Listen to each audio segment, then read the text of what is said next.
Hey guys, hope you're all doing well. Now for today's video, we're going to be talking about the trailer that just got released for the new game called Jurassic World Aftermath. A VR experience where you basically run from dinosaurs alien isolation style with a very interesting art direction.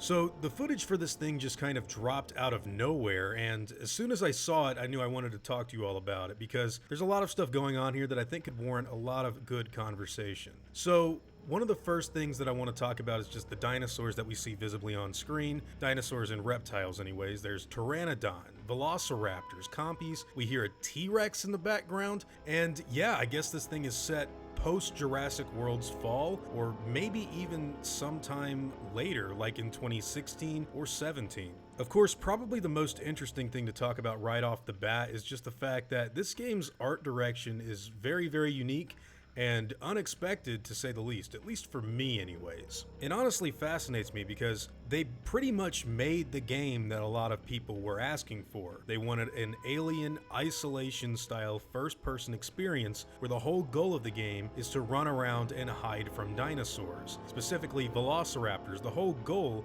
is to make sure that you don't get killed and eaten by these things while you're on the island. And I think that's one of the reasons why I found it so surprising that they went in the direction of a much more comic book styled art than something more realistic like what was actually featured in Alien Isolation. It's interesting because I don't think this was made to appeal to kids or anything, because the goal of the game is still for these animals to try and kill you while you're off there trying to survive. So what we're really talking about is just a paint job, more or less. I think probably the easiest way for me to describe the art style is to go back to something like the Legend of Zelda series. I don't know if you guys will remember this, but after Ocarina of Time came out, the sequel to that game was like highly speculated on and looked forward to by a lot of people that were into the Zelda series. And when they finally did release a trailer for it, it was Wind Waker, which was in a cel-shaded style that was very, very different from the, quote, more realistic Ocarina look.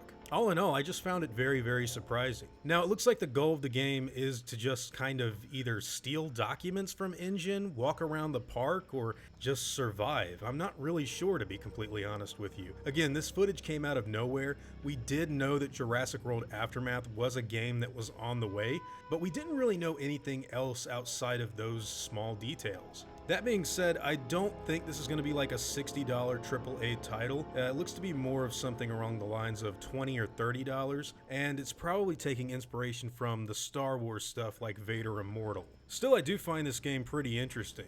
I've wanted to walk around in a first-person point of view for a long time in Jurassic World, and to finally get to do that while also mimicking Alien Isolation gameplay is actually pretty surprising. But anyways guys, I'll talk more about this in the future as more information comes out on it, but I really want to know what all of you think.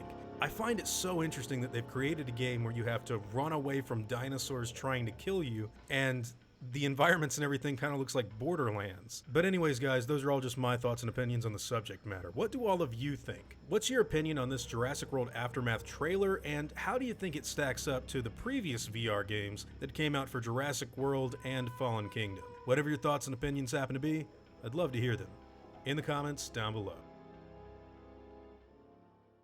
Now before I go, I'd like to thank all of my game wardens, as well as all of my InGen executives.